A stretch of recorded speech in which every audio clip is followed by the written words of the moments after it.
Hello folks, and welcome back to the Panzer. Has been a while. I certainly owe you guys a video, and I just want to apologise again for my tardiness with getting videos out. There's been some pretty big gaps recently, mainly due to just, as I explained the last time, some personal circumstances. I suppose the biggest of which was a recent terminal illness in my immediate family, that the person concerned passed away the end of last month, so pretty much has put a cramp on not only the time that I would have had available to work on EV stuff, but also pretty much when I have been working on the car and that, I really haven't been in the mood to make a video and to go through all of the processes that involves. So apologies for that, and hopefully now soon we can get back to our regularly scheduled programming. So few things have actually happened on the car since we last reported in.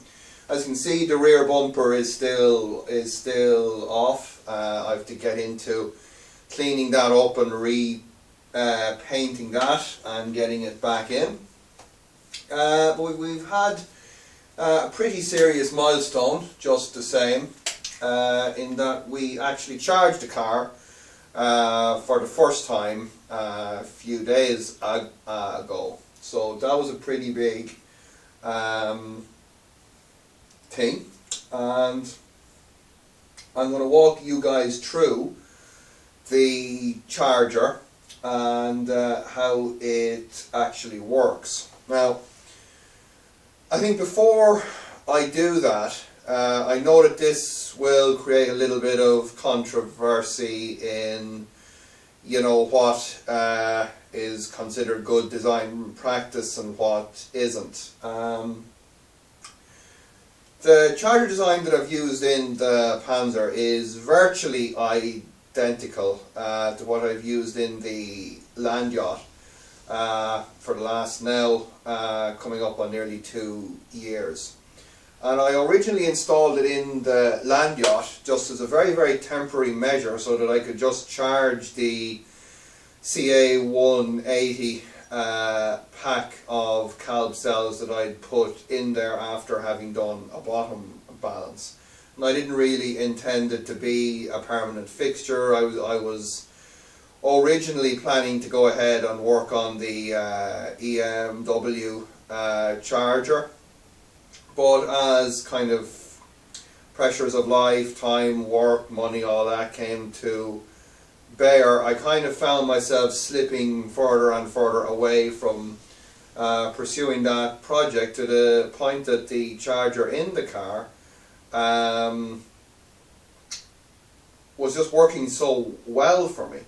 Now, at that stage it was only working on single phase power. Just a little bit of a background that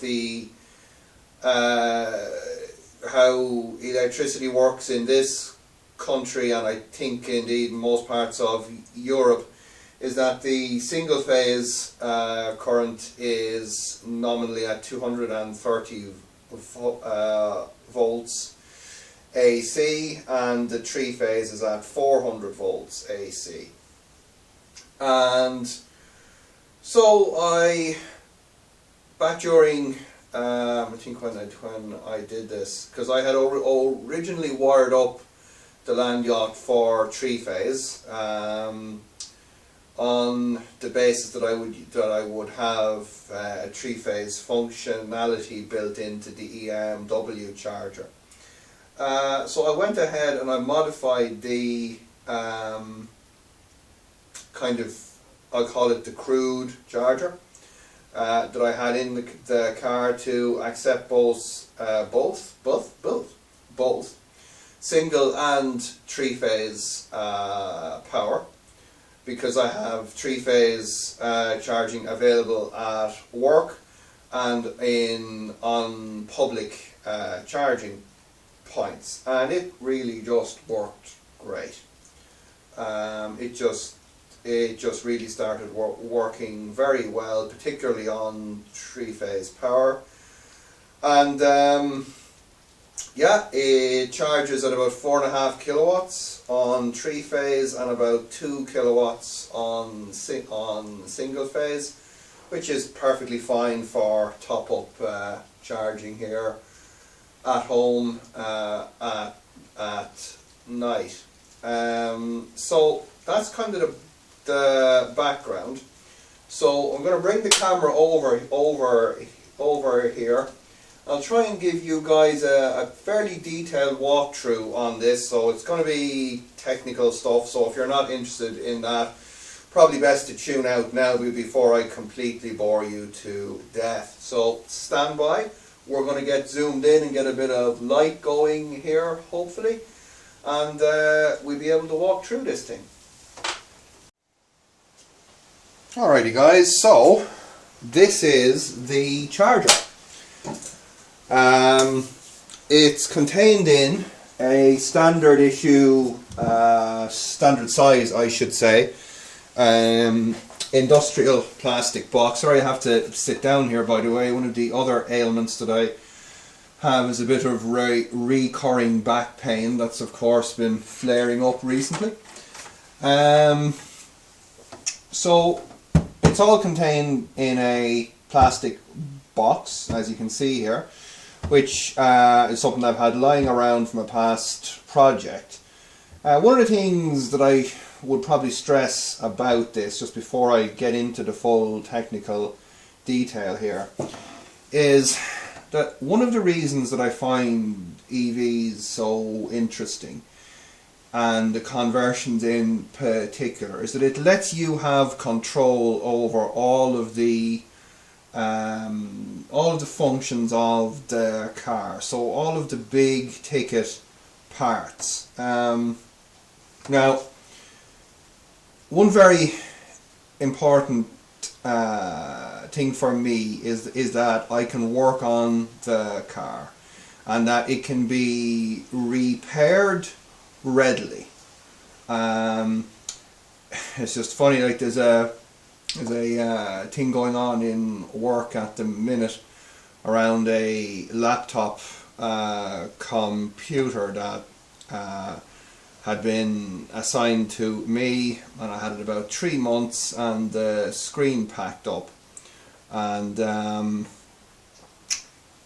it's been sent back now for warranty repair work. And it's been 2 weeks since the thing was picked up, and haven't seen hair nor hide of it.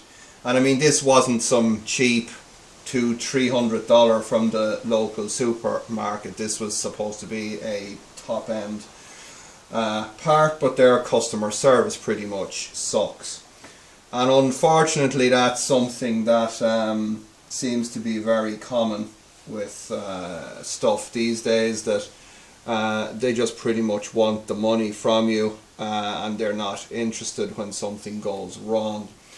So that's one of the reasons that I always, with the EVs, tend to design or build, or at least construct the big ticket stuff myself, so that I have some control over the repair and the workings of it.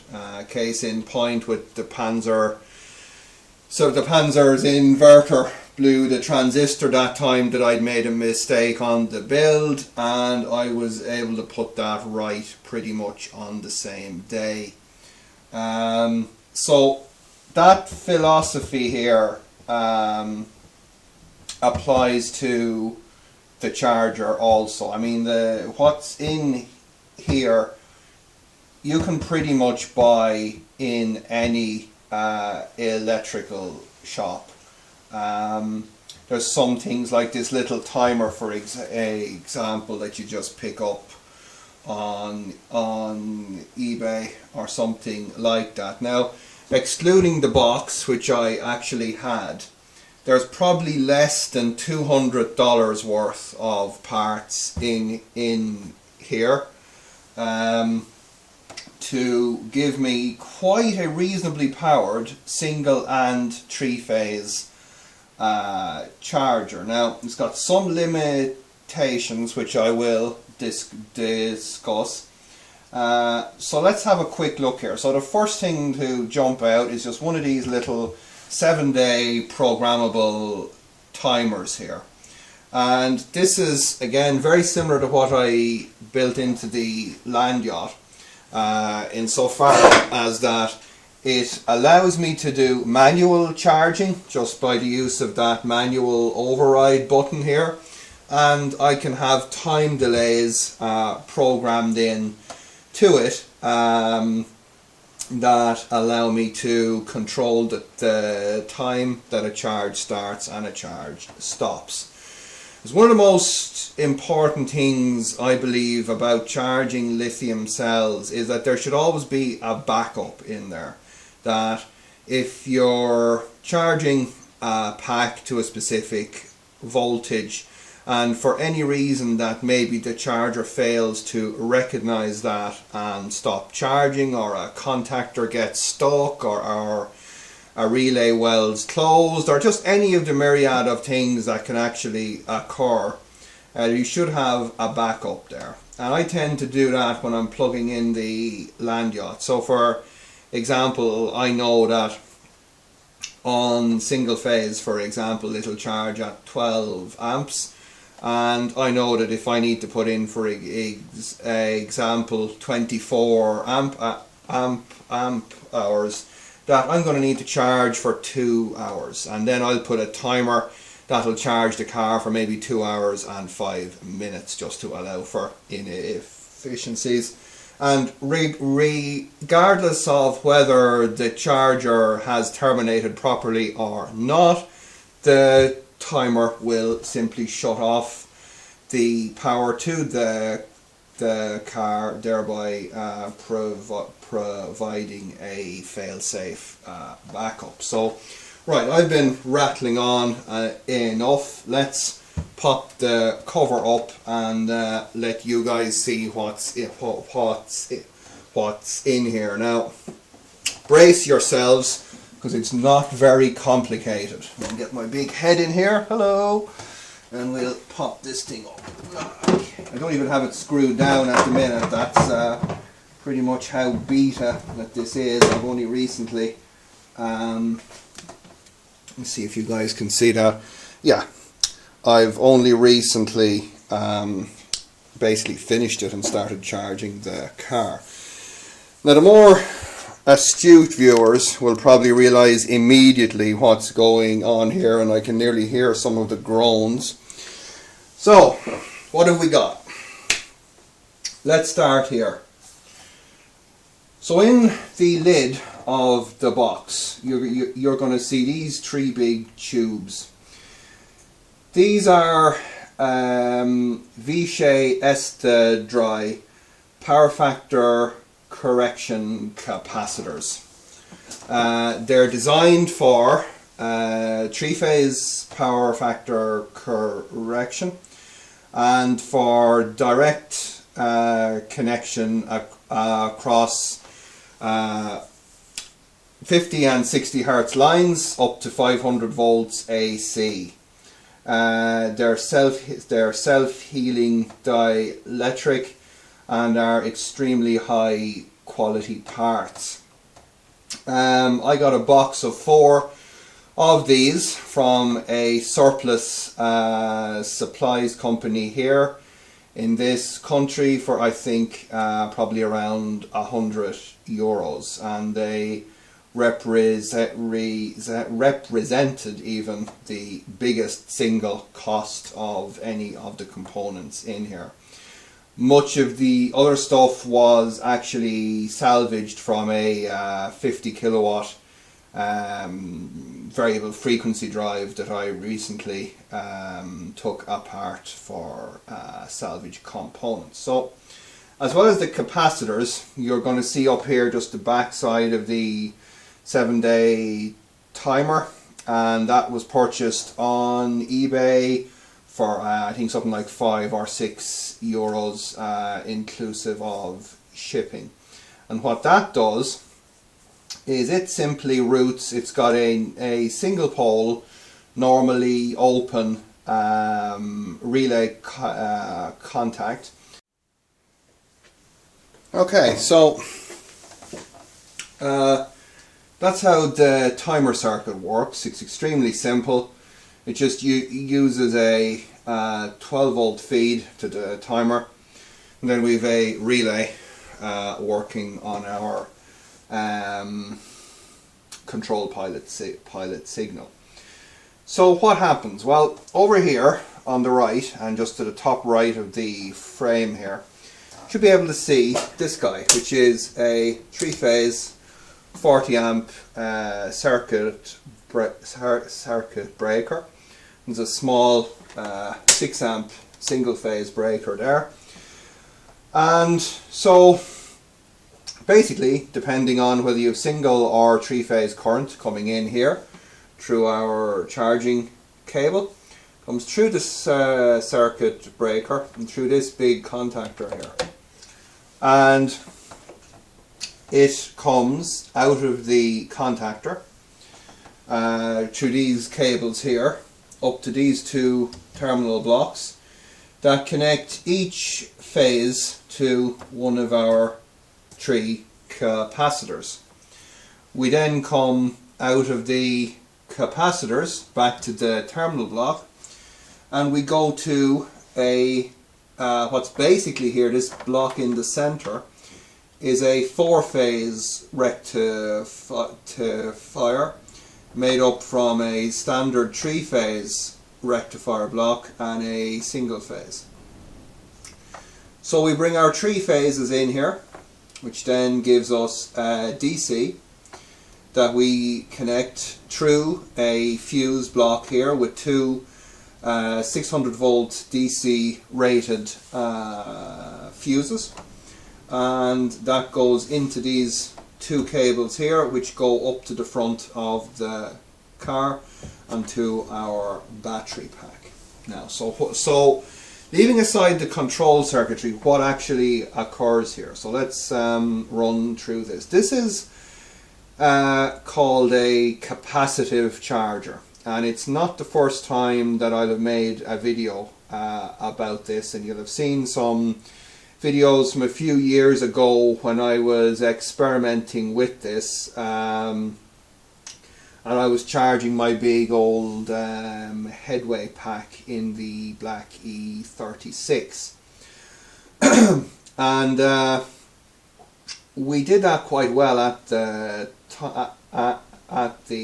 time as well, and I was quite impressed by it, and it was kind of something that that kind of remained with me, which is why did I use that particular strategy in the land yacht.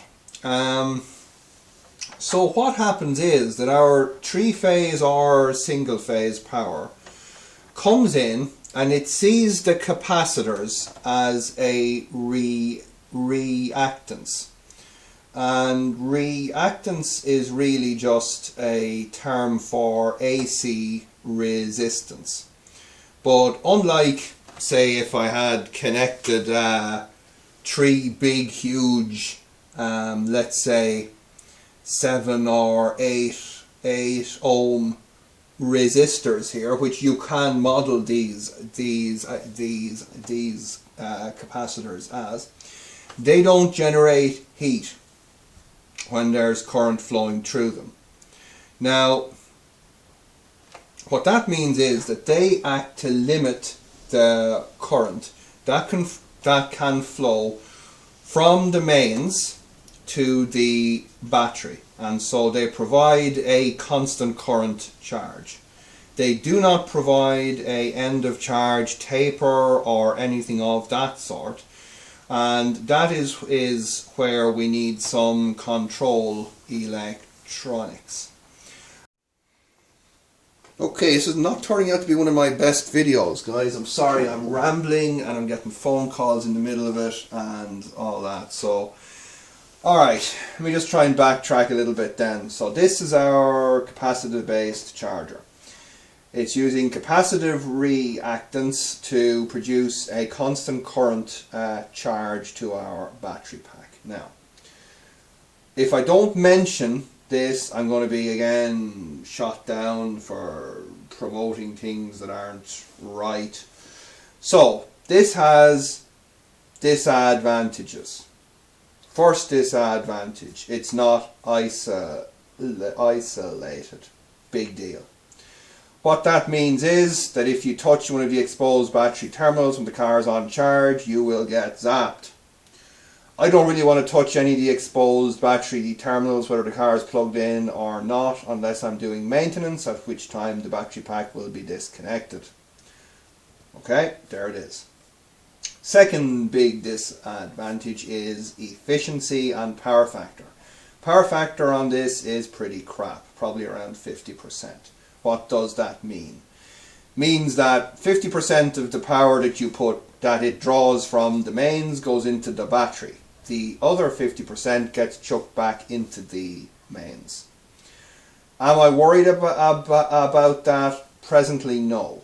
Does it make it so that I need to spend more money charging my car? Yes. But the simplicity of this, in my view, trumps a lot of these problems. There is nothing in here that you can't find very, very quickly and very, very cheaply. Circuit breakers, connection blocks, rectifiers, bit of a heatsink, relays, terminal block, capacitors, cheap ass timer. It's all very, very simple stuff. So how do we control it then? I mean, so we've got ourselves a constant current source that works in both single and three phase. Brilliant. How do we control it? Well, this contactor here switches the AC, comes into our charger, into the caps, into the rectifier, and into the battery.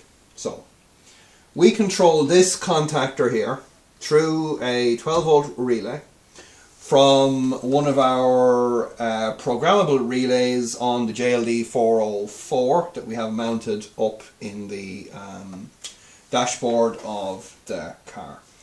So our JLD 404 gives us some basic instrumentation around voltage, current, amperes and time, and it pulls double duty because it controls our charging system for us. So that is the probably the simplest way that you can charge a electric vehicle. Now, what else am I not telling you guys? So, okay. If you rectify 230 volts AC, you get roughly around 310 to 320 volts DC. So that means that at higher battery voltages like 400 volts, if I connected this charger to a 400 volt battery, it simply wouldn't charge, because on one side of my rectifier I would have my 320 volts, and on the far side of it I would have my, whatever, 360 volts of a typical 400 volt battery, and it just, diodes will be all reversed biased and no current will flow. Presently we've only got 2/3 of our Renault Fluence battery installed in the front of the car, and we charge that to about 4.1 volts per cell, just 262.2 volts DC for the entire pack, and this charger works absolutely fine for that. We're ultimately going to be installing here in the back area the last part of that battery, bringing the nominal voltage of the pack to 360 volts DC. So you might be saying to me, yo, you know, Damien, you're a bit of a moron there, because how are you going to charge a 360 volt battery from a 320 volt source? Not going to happen. So what we have done is, you may notice here we've got several wires here that aren't actually connected to anything, because these are actually spare wires that run through the big 50mm conduit that runs under from the front. Kind of power distribution box back to the rear one here. There's some contactors installed in the front power distribution box also. That will be enabling me to split the battery pack in two. And you might say, wow, split the battery pack in two, that's a bit of a weird thing to do. Well, I would do that anyway, because I would always install what I call a half-pack contactor in a car, and that is a contactor that sits halfway in the battery, that splits it apart when you turn the key off, for safety reasons, because I don't want high voltage being fed to any component in the car when I have the car turned off. So what we're going to do is, rather than using one contactor, we're going to use three. And that's going to enable us to connect two 180 volt batteries in parallel instead of in series. So we'll be in series when we're driving, we'll be in parallel when we're charging. And this charger will be perfectly capable of charging a 180 volt battery from a 320 volt DC source. And when we're on 400 volts 3-phase, things get much more interesting, because then we have 550 volts available to us, so about 530, sorry. And then we'll be able to push more current, and on 3-phase the power factor actually gets a bit better and the current gets a lot smoother. I'll give you guys a demo of this in the next video. It's currently raining and all kinds of nastiness outside, so I'm just sitting here in the workshop. I'm kind of half falling asleep into the back of the car, and just thought you guys might like to see this thing. And besides, I was lonely, I wanted to talk back to you, so I haven't been talking to you for a bit. So okay, that is our cheap and cheerful single and 3-phase wonderful capacitive battery charger. Feel free to leave comments and tell me how much you hate it or like it or don't like it or whatever. So that's it, guys. I will be back soon, and we will, as I said, hopefully get back to some of our more regularly scheduled viewings. And again, apologies for all the lateness in the videos. Yes, videos, that's what I'm doing now, isn't it? Video? It's not audio, so it must be. Right, I'd better sign off, I'm starting to go crazy. So I will catch you guys in the next video, and we'll demonstrate this thing. And I need some tires. Oh yes, tires. Need tires. I need to get tires for this car. So if anyone wants to give me tires, do, because they're damn expensive. And we get some tires and we can go driving. Once I get the bumper back on, we can start cannonballing this thing, because it drives really good. This car really drives good. I love driving this car. That bonnet just goes on forever when you sit behind the wheel. Alright, stay cool guys, catch you soon.